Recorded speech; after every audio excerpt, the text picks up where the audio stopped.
बेचना चाहते हैं। उन्होंने राम का सौदा किया, उन्होंने राम की शिलाओं को, जिन पर राम लिखा था, उनको बेचा। उन्होंने रामचंद्र भगवान की खड़ाओं तक को बेचा। अब उन्होंने राम को बेचा, अब काशी पहुंच गए और गंगा को बेचेंगे। इतने दिन से 3 महीने होने को जा रहे हैं इस सरकार को। मैं बड़ी साफ दिल से कहना चाहता हूं कि काम एक रत्ती का नहीं हुआ है, लफ्फाजी हो रही है कोरी, मुझे ये बताइए, हो रही है गंगा के नाम पर। आपने जो बात कही कि राम के नाम पे सौदा हो रहा है, गंगा का सौदा हो रहा है। आप भारतीय संत समिति के अध्यक्ष हैं और भी बहुत सारे ऐसे ऑर्गेनाइजेशन हैं जो धर्म की रक्षा के लिए हैं, धर्म को किसी तरह से व्यवसाय में ना बदला जाए उसके लिए। आप लोग विरोध क्यों नहीं करते? आप लोग जनता के सामने क्यों नहीं बताते? ये आपने मुझसे जो पूछा है, जो मेरा जवाब है, ये अपने आप में एक विरोध है।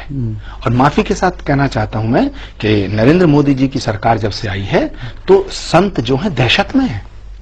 संत दहशत में क्या मतलब? संत दहशत में है, और जो संत सच बोल रहा है वो इनके निशाने पे है, वो इनके निशाने पे है। ये देश केवल, इसकी खूबसूरती पता क्या है? इसकी खूबसूरती ये है कि यहाँ मोहम्मद रफी गीत गाता है कि बड़ी देर भई नंदलाला तेरी राह तकें ब्रजवाला। ये देश वो है जो अल्लामा इकबाल कहता है कि सारे जहां से अच्छा हिंदुस्तान हमारा। ये वो देश है जिसकी तहजीब को गंगा जमनी तहजीब कहा गया है। ये वो देश है जब देश के टुकड़े हुए धर्म के नाम पर तो मुसलमानों ने ये कहा कि हम पाकिस्तान नहीं जाएंगे। ये वो देश है जिस देश की आजादी के लिए अगर भगत सिंह का खून बहा है तो अशफाक को फांसी दी गई है। उसकी कुर्बानी और उसकी शहादत इसमें, इस मिट्टी में शामिल है। अशफाक उल्लाह खां से जब पूछा अंग्रेज ने कि तुम्हारी आखिरी ख्वाहिश क्या है, उसने कहा कि कुछ आरजू नहीं, गरारजू तो ये है, लाकर जरा सी रख दो खाके वतन कफन में। मैं पूछना चाहता हूं कि क्या वो अशफाक उल्लाह खां की कुर्बानी को क्या जवाब देगा आरएसएस? वीर अब्दुल हमीद ने पाकिस्तान से लड़ते हुए दुश्मन के टैंक तोड़े थे, अपने बदन की बोटियां। ये देश सबका है। चंद्रशेखर आजाद ने अगर इस देश के लिए कुर्बानी दी है तो ये देश क्या केवल ब्राह्मणों का है?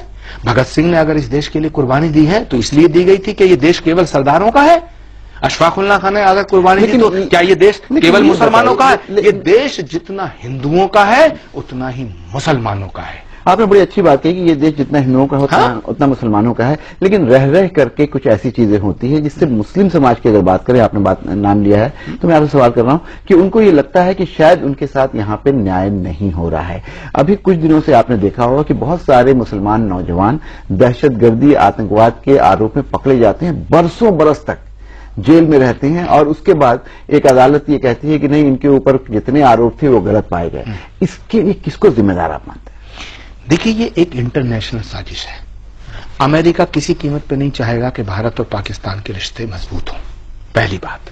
दूसरी बात है, हमारे कुछ लोग भोले हैं, उनकी शराफत का नाजायज फायदा उठाया जाता है।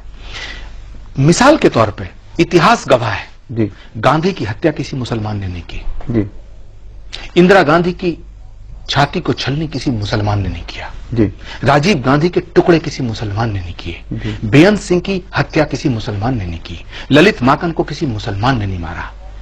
ये क्या है? ये क्या है?